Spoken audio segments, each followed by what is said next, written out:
कक्षा 12वीं विषय भौतिक शास्त्र अध्याय 2 विद्युत विभव एवं धारिता। आज हम इसके अंतर्गत पढ़ेंगे विद्युत धारिता क्या होती है, इसका मात्रक क्या होता है और स्थिर विद्युत प्रेरण क्या होता है और इसके कुछ बिंदुओं पर चर्चा करेंगे। तो चलिए आज का टॉपिक देखते हैं विद्युत धारिता। इस वीडियो में सब कुछ समझने के लिए अंत तक जुड़े रहिए। तो धारिता का जो गणित में अर्थ होता है, धारण करने की क्षमता होती है, कितना वो कोई चीज़ रख सकता है, उसे ही हम क्या कहते हैं, धारिता कहते हैं। बात हो गई यहाँ विद्युत धारिता का, तो विद्युत का सीधा मतलब आवेश होता है। तो ये आवेश की धारिता है कि आवेश को हम कितना रख सकते हैं। जैसे मान लीजिए एक बाल्टी है और ये खाली है। यदि इस बाल्टी में पानी डाला जाए तो धीरे धीरे इसका लेवल क्या होने लगेगा, बढ़ने लगेगा। तो जैसे जैसे हम पानी डालते जाते हैं वैसे वैसे यहाँ पानी का स्तर क्या होता जाता है, लेवल बढ़ता जाता है।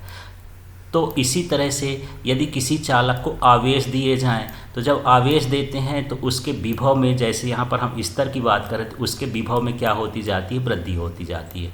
तो हम कह सकते हैं कि किसी चालक को दिया गया आवेश उसके विभव में वृद्धि के अनुक्रमानुपाती होता है। तो ये Q अनुक्रमानुपाती भी हो गया। ये अनुक्रमानुपाती भी होता है, समानुपाती भी इसको लिख सकते हैं। अब यहाँ पर जब समानुपाती का चिन्ह हटाते हैं तो उसके स्थान पर एक नियतांक आता है और वो हो जाता है, उसे हम क्या मानते हैं, C। तो यहाँ C बराबर हो गया Q/V। तो जो ये C नियतांक है, समानुपातिक नियतांक है, इसे ही चालक की क्या कहते हैं, विद्युत धारिता कहते हैं। लेकिन ये अभी परिभाषा नहीं हुई, अब इसके आगे इसकी परिभाषा देना है सूत्र के अनुसार। तो चलिए अब इस सूत्र के अनुसार इसकी परिभाषा करते हैं। तो यहाँ पर ये जो V का मतलब है, ये विभव है, ये आवेश है और ये विद्युत धारिता है, कैपेसिटेंस है। तो चलिए इसको कैसे कहेंगे, किसी चालक के विभव में एकांक वृद्धि करने के लिए पहले हम इसकी बात करेंगे। ये वाला ये विभव हो गया, तो किसी चालक के विभव में, और बटे में है तो एकांक शब्द बोलते हैं। तो किसी चालक के विभव में एकांक वृद्धि करने के लिए फिर इसको बोल देना है, दी गई आवेश की मात्रा को उस चालक की धारिता कहते हैं। तो सीधा सीधा परिभाषा एक बार बोल के देखिए, ये क्या कहलाया, विभव। तो क्या बोलेंगे, किसी चालक के विभव में एकांक वृद्धि करने के लिए फिर यहाँ बोलना है, दी गई आवेश की मात्रा को विद्युत धारिता कहते हैं। तो इस तरह से इसकी परिभाषा हो जाएगी और ये परिभाषा ये हो गई। तो इस तरह से C = Q/V होता है। अब हम बात करते हैं इसके मात्रक की। तो जो इसका SI मात्रक होता है वो फैरड होता है और इसे कैपिटल F से डिनोट करते हैं। अब चलिए यहाँ समझते हैं एक फैरड होता क्या है। तो अभी हम जो सूत्र लिखे थे वो सूत्र था C = Q/V। इसके अनुसार ये सूत्र को बनाया गया है। तो जैसे C का मात्रक फैरड होता है तो यहाँ फैरड लिख दिए, आवेश का मात्रक कूलाम होता है तो यहाँ कूलाम लिख दिए, यहाँ पर विभव का मात्रक वोल्ट होता है तो वोल्ट लिख दिए। इसलिए ये जो सूत्र बना है ये मात्रक के अनुसार बना दिया। अब इसी को हमको पढ़ना है। तो यदि किसी चालक को 1 कूलाम आवेश दिया जाए और उसके विभव में 1 वोल्ट की वृद्धि हो तो उसकी धारिता 1 फैरड कहलाती है। तो बड़ा आसान सा है, यदि आप इस तरह से फार्मूला बना लेते हैं तो इस फार्मूले से आप इसकी परिभाषा, 1 फैरड की परिभाषा दे सकते हैं। चलिए फिर से देखते हैं। ये 1 कूलाम क्या है, आवेश। तो किसी चालक को दिया गया आवेश कितना है, 1 कूलाम। उसके विभव में वृद्धि कितनी है, 1 वोल्ट। तो उसकी धारिता कितनी कहलाती है, 1 फैरड कहलाती है। इस तरह से 1 फैरड की परिभाषा है, या कह सकते हैं धारिता के SI मात्रक की परिभाषा है। चलिए अब धारिता के CGS मात्रक की बात करते हैं। जो इसका CGS मात्रक होता है वह होता है स्थैत वोल्ट, और 1 फैरड का मान स्थैत वोल्ट में 9 × 10⁻11 होता है। ये उसी तरह से है जैसे 1 मीटर बराबर 100 सेंटीमीटर होता है, उसी तरह से 1 फैरड बराबर 9 × 10⁻11 स्थैत वोल्ट होता है।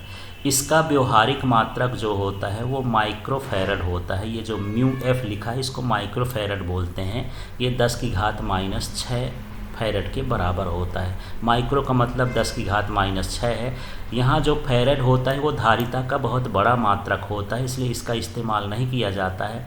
यदि मैं कहूँ कि 1 फैरड धारिता वाला कोई चालक बताएं तो उस चालक की त्रिज्या कितनी होगी, 9 गुणे 10 की घात 9 किलोमीटर त्रिज्या का एक गोली चालक होगा। तो ये बहुत बड़ा चालक होता है, इसलिए जो फैराड है वो धारिता का एसआई मात्रक तो है लेकिन बड़ा मात्रक है, व्यवहारिक मात्रक नहीं है। इसके लिए छोटा मात्रक बनाया गया है, म्यू एफ या पिको एफ जो भी है 10 की घात माइनस में रहेगा, उसे हम छोटा मात्रक मानते हैं, व्यवहारिक मात्रक मानते हैं। अब हम बात करते हैं इसके डीएफ की, मतलब बीमी सूत्र डायमेंशनल फार्मूला की। तो ये है M inverse L-2 T⁴ A2। अब ये कैसे आया, तो अभी हम सूत्र लिखे थे C बराबर Q/V, ये धारिता का सूत्र है, इससे हम निकाल सकते हैं। तो इसके लिए हमको इनका विमी सूत्र आना चाहिए। तो आवेश का विमी सूत्र क्या है, AT है, तो यहाँ पर AT लिख दिए। अब ये विभव का विमी सूत्र है, मुझे भी याद नहीं है, आपको भी याद नहीं है, तो चलिए विभव के सूत्र से इसके विमी सूत्र को निकालते हैं। तो V = होता है W/Q।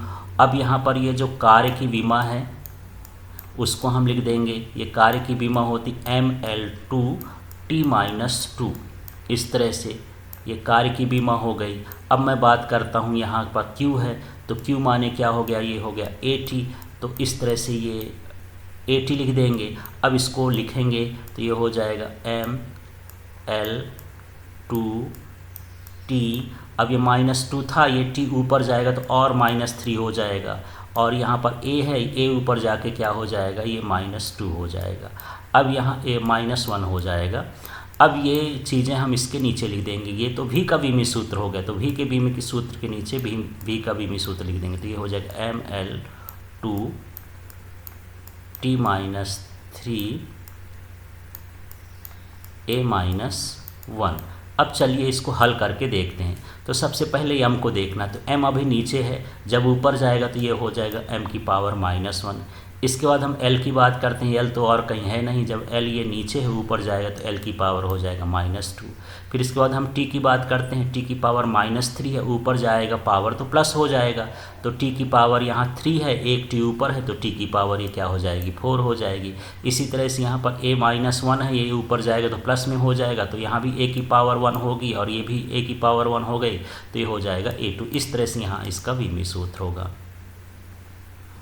अब हम बात करते हैं कि ये जो विद्युत धारिता है किस पर निर्भर करती है। तो जो विद्युत धारिता है आवेश संचित करने की क्षमता होती है कि कितना आवेश कोई चालक अपने अंदर रख सकता है। जो चालक के आकार पर, उसकी आकृति पर, पृथक्करण पर, माध्यम पर निर्भर करता है। तो जो विद्युत धारिता होती है वो चालक के आकार पर निर्भर करती है, उसकी आकृति पर निर्भर करती है, और उससे पृथक्करण पर, मतलब उससे हम कौन सी चीज़ों को दूर रख रहे हैं, कौन से माध्यमों को, चालकों को दूर रख रहे हैं, उस पर निर्भर करती है। और ये माध्यम पर भी निर्भर करती है कि हम उस चालक में कौन सा माध्यम यूज कर रहे हैं, उपयोग कर रहे हैं। Thank you.